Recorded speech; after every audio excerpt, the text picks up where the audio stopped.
Imagine what he did to his only brother because of a girl. Long ago, in the heart of a flourishing African kingdom, there lived two brothers named Olu and Adisa. Their village was a vibrant place, surrounded by lush forests, rolling hills and rivers that shimmered like liquid gold under the sun. It was a land rich in culture and tradition, where the sounds of drums filled the air during the festival, and wisdom of the elders guided the people in their daily life. The brothers were the sons of Dike, a well-known hunter and warrior who had brought great honor to their family. Dike was a man of integrity, respected for his bravery and wisdom. His fame spread far beyond the village, and his sons were expected to carry on his legacy. Olu, the elder brother, inherited his father's strength and noble spirit. He was kind, wise and selfless, always ready to lend a hand to anyone in need. People admired him not only for his physical strength but also for his humility and ability to listen to people. Adiza, the younger brother, was ambitious and brave.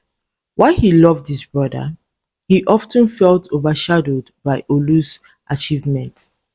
Adiza longed for people to notice him and hated the fact that Olu seemed to effortlessly win the people's hearts, including their father.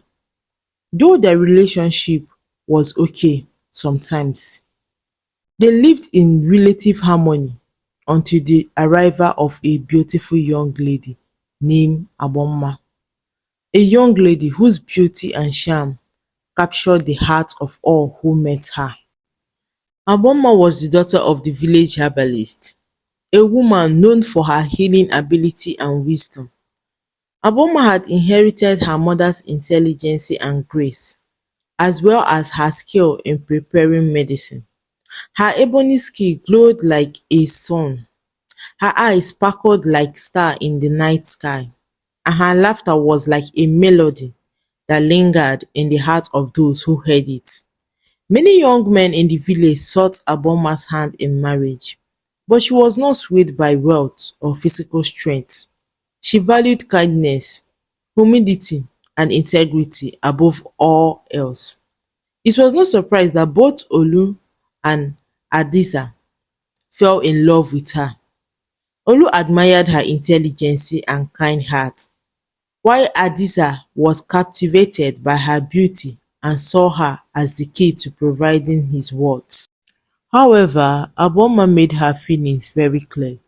She was drawn to Olu's gentle nature and selflessness. Olu, she said one evening by the river, "You are a man of honor. You see people for who they truly are, not for what they can offer you. That is why I like you and that is why I admire you." Hadiza, who had followed them in secret, overheard her word. His heart burned with jealousy and anger. Why is it always him, Hadiza thought. Why does he get everything I want? Why does he always get the people's heart? He wondered. From that day, Hadiza's envy grew. He became consumed by the thought of suppressing his brother and winning Aboma's heart, no matter the cost. That was all he could think of at the moment. One evening, as the villagers prepared for annual yam festival, Hadiza approached Tolu with a seemingly friendly suggestion.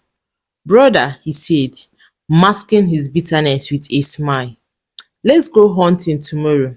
We can bring back a fine catch for the feast and it will make father proud." Olu, always trusting and eager to bond with his younger brother, agreed, without knowing what is about to happen. They set out early in the morning, deep into the forest. The air was cool, and the sounds of birds echoed through the tree as they walked side by side as brothers. Hadiza carried a hidden dagger, laced with a deadly poison. He had convinced himself that if Olu were gone, Aboma would have no choice but to turn her affection towards him. When they reached a clearing ground, Olu paused to admire the beauty of the forest. "Look at this land," he said. His voice was filled with awe. "It is a gift from the god. We must protect it and use its bounty wisely." Hadiza saw his chance. He pulled out the dagger and launched at Olu, shouting, "You have taken everything from me." Caught off guard, Olu stumbled but managed to dodge the first strike. "Hadiza, what are you doing?" he cried, his voice a mixture of shock, betrayal and pain. "You think you are better than me," Hadiza spat. "You take the love of the people, the favour of our father, and now Abomma's heart. I won't let you have it all." Olu tried to reason with his brother, but Hadiza was blinded by rage. With a final desperate thrust, Hadiza plunged the dagger into Olu's chest. Olu fell to the ground, his eyes wide with disbelief, betrayal and shock. "May the gods forgive you, Hadiza," Olu whispered with his last breath. Hadiza buried Olu's body in the forest and returned to the village, claiming that a wild animal had attacked his brother. The villagers mourned Olu's death, and Dike was overcome with grief. Hadiza, believing that he had secured his path to Abomma, approached her with newfound confidence. But Abomma saw through him. "Hadiza," she said, her voice cold and unwavering, "your heart is full of bitterness. You are not the man I thought you were, and I could never love someone like you." That was what she told Hadiza. Her rejection struck Hadiza harder than any blow. He realized that his crime had been for nothing, and his guilt began to consume him. All of a sudden, strange things began to happen in the village. Crops failed, livestock fell in, and the people were plagued with misfortune.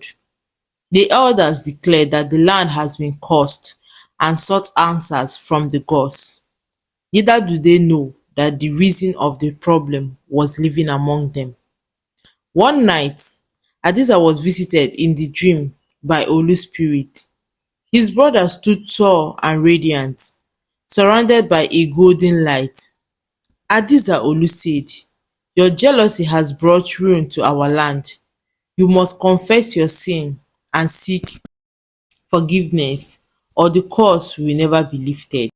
Hadiza refused to confess, and Olu kept on reappearing in his dream to make him confess. Unable to bear the weight of his guilt, Hadiza confessed his crime to the elders and the villagers.